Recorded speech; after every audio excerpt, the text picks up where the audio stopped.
Amigos oyentes, hermanos queridos, buenos días. El Evangelio del día, hoy 8 de agosto del año 2019. Aquí estamos Patricia y Miguel, este matrimonio cristiano, dispuestos a leer y comentar este Evangelio. Primero la lectura. Patricia.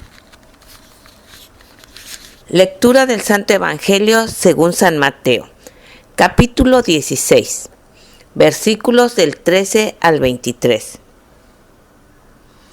Llegado Jesús a la región de Cesarea de Filipo, hizo esta pregunta a sus discípulos: ¿Quién dicen los hombres que es el Hijo del Hombre?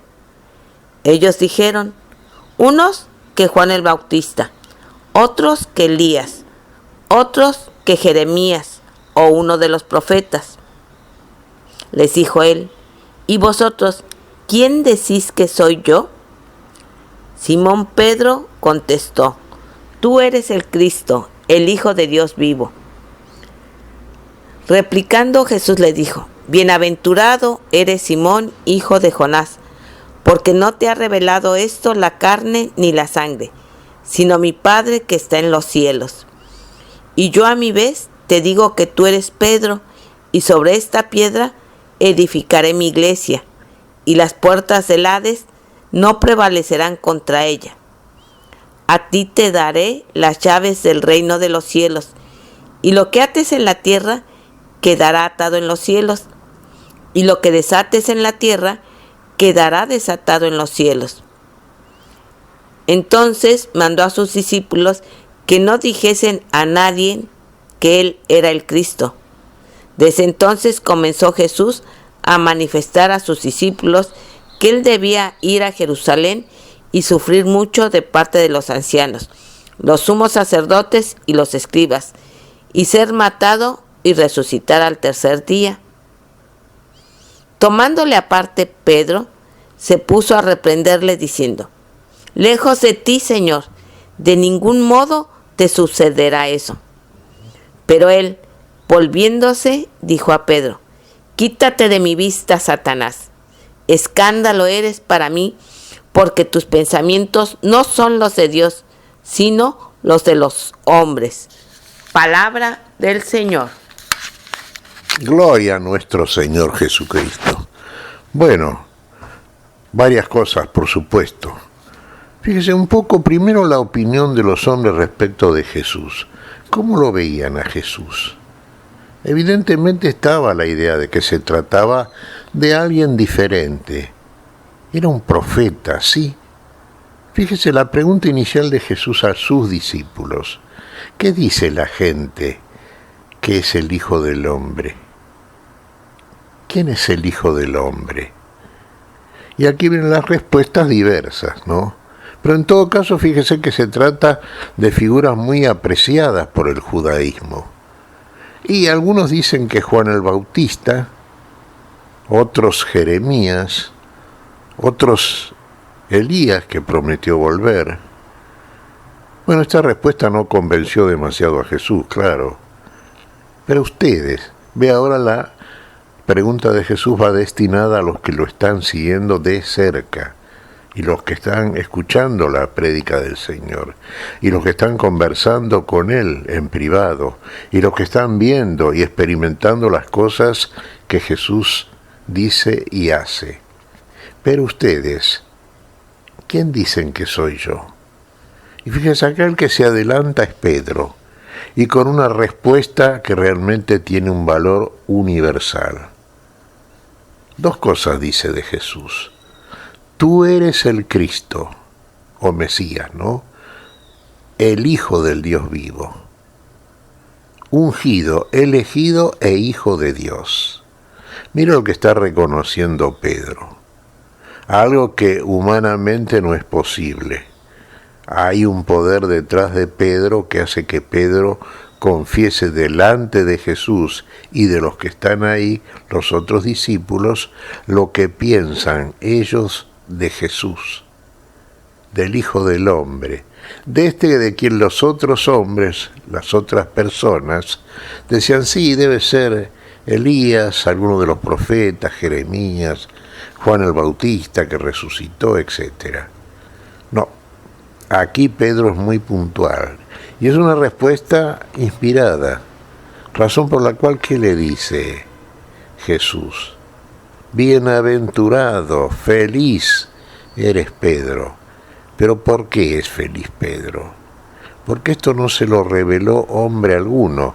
Fíjese, no reconocían en Jesús todo lo que está declarando ahora Pedro. Cuando pregunta Jesús a los suyos qué dice la gente, bueno, la gente dice eso que acá acabamos de escuchar, pero ¿quiénes dicen o qué dicen ellos? ¿Quién es el Hijo del Hombre? Este es Jesús. Bienaventurado Pedro, porque no te lo reveló hombre alguno, carne y sangre, sino mi Padre que está en los cielos. Esta revelación para Pedro viene de un lugar supremo, viene del Dios eterno, es una revelación de la cual es depositario en este caso Pedro. Carne y sangre no te lo revelaron sino mi Padre que está en los cielos. Y yo te digo ahora, Simón, hijo de Jonás, que tú eres Pedro, y sobre esta piedra edificaré mi iglesia. La iglesia la edifica el Señor, porque la iglesia es del Señor, la iglesia es de Dios, la iglesia es el cuerpo de Cristo. Esta iglesia es la que reconoce y se autorreconoce y reconoce a los miembros propios como lo que son verdaderamente, hijos de Dios, recuperados para la vida. Por eso le dice aquí Jesús que las puertas o el poder de la muerte, del infierno, no prevalecerán contra esta iglesia que edifica el Señor. Y más aún, la iglesia es este reino que promete el Señor, este reino de los cielos que comienza aquí y ahora, en esta iglesia, cuerpo de Cristo, y se consume en la eternidad la plenitud de ese reino. Por eso le dice, y a ti, Pedro, este es el primero que recibe la revelación. Te daré las llaves de este reino, y todo lo que ates en la tierra será atado en los cielos, y todo lo que desates en la tierra será desatado. Abrir y cerrar, atar y desatar, es el poder que Jesús, con toda la autoridad, le confiere a Pedro. Usted me dirá, ¿solamente a Pedro? Sí, Pedro es como una especie de mayordomo. ¿Vio el mayordomo en el Antiguo Testamento? Tenía un lugar muy especial, ¿no es cierto? Era el custodio de la seguridad de la casa en donde ejercía su mayordomía. Abría y cerraba. Abría a la puerta que era de confianza y cerraba a los delincuentes. Bueno, función petrina, función de aquel que reconoce en Jesús aquel que habría de venir. Y ahora, renglón seguido, pasa Jesús, claro, ahora decirles algo que a lo mejor no está en el prisma de Pedro y los otros que estaban con Pedro, ¿no? Porque en realidad el judaísmo, los judíos esperaban un reino triunfalista, inclusive más aún, triunfalista sí, con un poder supremo e inclusive de carácter en cierto sentido, como le pasaba a Judas, ¿no es cierto?, el Iscariote, un poder militar. No, precisamente todo lo contrario es este reino, y esto pasa entonces a anunciarle Jesús, porque ahora les dice algo, les habló del reino, de un reino que es eterno, de un reino que tiene poder en el cielo y la tierra. Así como toda la autoridad la tiene el Señor, recordemos que antes de la ascensión, después de la resurrección, dice a los suyos, toda autoridad me ha sido dada tanto en los cielos como en la tierra. Efectivamente la tiene, pero para acceder a este reino, fíjese, hay que llevar una vida que a priori, dicho así en estos términos, y teniendo en cuenta lo que les anuncia aquí el Señor, que precisamente va a padecer Él por amor a todos, bueno, más de uno aquí saldría corriendo, hablando humanamente. Porque ¿qué les anuncia Jesús? Y ya les anuncia la pasión y muerte y resurrección. El Hijo del Hombre va a Jerusalén, les estaban en Cesarea de Filipos, tiene que ir ahora a Jerusalén, donde va a padecer en manos de escribas, ancianos y sacerdotes, donde va a padecer la muerte, pero va a resucitar al tercer día. Va a padecer la muerte. Ahora es vida. ¿Cómo? Sí, es vida de cruz. ¿Y la cruz qué es? Y es aquello que tiene que llevar todo cristiano, todo seguidor fiel de Jesús, hasta las ultimísimas consecuencias. Vida de cruz. Hay que crucificar al viejo hombre. Cristo va a morir, nuestra muerte va a morir al viejo hombre con sus obras de muerte. Y análogamente nosotros vamos a tener que realizar la misma experiencia. No desde un modo lineal o literal, no nos engañemos. En Jesús el episodio es histórico, cierto, y está en su significación mayor, mostrando algo que tiene un valor absolutamente universal y definitivo. Pero nosotros, en esta vida de cruz, tendremos también que ir crucificando ahí todo aquello que nos separa de la vida. Fornicaciones, mentiras, engaños, iras, avaricias, idolatrías, lujurias, todo eso tiene que clavarse en esa cruz, tiene que morir en esa cruz, tiene que morir nuestro viejo hombre, porque nuestro viejo hombre no es una simple metáfora. Hermanos, tenemos tendencias, tenemos costumbres y hábitos que cada uno sabe cómo es y sabemos que padecen todos de estas humanas y caídas tendencias, Y eso tiene que morir en nosotros, porque tiene que morir lo que es nuestra muerte, para que pueda salir a la luz aquello que es la vida, que es lo que Dios hace, y que es lo que regenera en este Rey, en este, que es el Cristo de Dios, que es el Mesías prometido, el Hijo del Dios vivo. Es lo que Él viene a hacer, y sin el poder de Él no lo podemos hacer, pero antes lo va a hacer Él. Como siempre, todo lo que dice lo hace, y lo hace no por sí y para sí, sino por todos y para todos. No lo entiende Pedro aquí. Ve, todavía Pedro, todavía era discípulo, claro, y aquí fue objeto de una revelación especial por parte del Padre que está en los cielos, sí. Pero habla como humano ahora. Y también vamos a decir que propio de una persona que ama a Jesús a la manera o al estilo humano, desde ya. Porque ¿qué le dice? No, jamás pase eso, Señor, nunca te ocurra eso. Ve, no entiende todavía.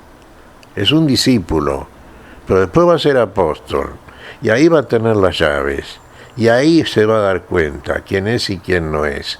Y ahí se va a dar cuenta que Él es, si verdaderamente, vive estas cosas. Ponte detrás mío, Satanás, claro. No me guíes con ese criterio y ese concepto, muy humano pero absolutamente insuficiente. Para aniquilar la muerte, tengo que morir yo a la muerte, y a la muerte de ustedes, que para eso vine. Para que ustedes vivan. Lo va a entender Pedro, lo van a entender todos los cristianos, lo estamos entendiendo, hermanos. Por manera que frente a las dificultades que experimentamos mientras estamos en este tiempo, no quejarse, exageradamente, porque muchas veces nos estamos quejando y estamos lagrimeando, así por pavadas realmente, muy humanas, que realmente no tienen nada que ver con este reino que nos viene a traer el Señor, que nos viene a traer la vida. La vida que es verdaderamente vida, no la mera apariencia en que estamos nosotros, mientras estamos en estas tinieblas que nos engañan y disfrazan una realidad que no es vida. El Señor viene a traer la luz, y a la luz de esa luz, la revelación de la vida, la misma que experimentó Pedro cuando reconoció al Mesías, al verdadero Rey. ¿Qué te parece, Patricia? Pues mira, Miguel, pienso que tenemos que pedirle con toda humildad al Señor que nos abra los ojos del corazón. Porque como bien decías, las apariencias engañan. Y muchas veces nosotros no entendemos lo que está ocurriendo y nos dejamos llevar por esas apariencias, pensando que el Señor no está con nosotros, que ante tanta problemática humana, tanto problema social, económico, político, todo se viene abajo. Mas sin embargo, quien realmente confía y cree en la palabra del Señor, sabe que esto pasará. Que lo único eterno es el amor de Jesús, que ese no pasará jamás.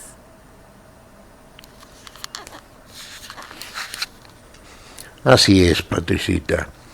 Cielo y tierra pasarán, pero mi palabra, dice el Señor, de ninguna manera pasará. Vamos a mantenernos fieles en esto que aprendimos del Señor de la vida, que nos trae la vida. ¿Qué te parece si agradecemos al Señor? Muy bien, Miguel. Te damos gracias, Padre Celestial, en el nombre santo de nuestro Señor Jesucristo. Te damos gracias, Señor, te pedimos perdón por nuestras faltas. Señor, pedimos tu bendición, tu espíritu de vida, tu espíritu de cruz, tu espíritu de resurrección y vida y verdadera vida. Y lo hacemos en tu nombre, Señor, por Jesucristo, Señor nuestro. Amén y amén. Amén.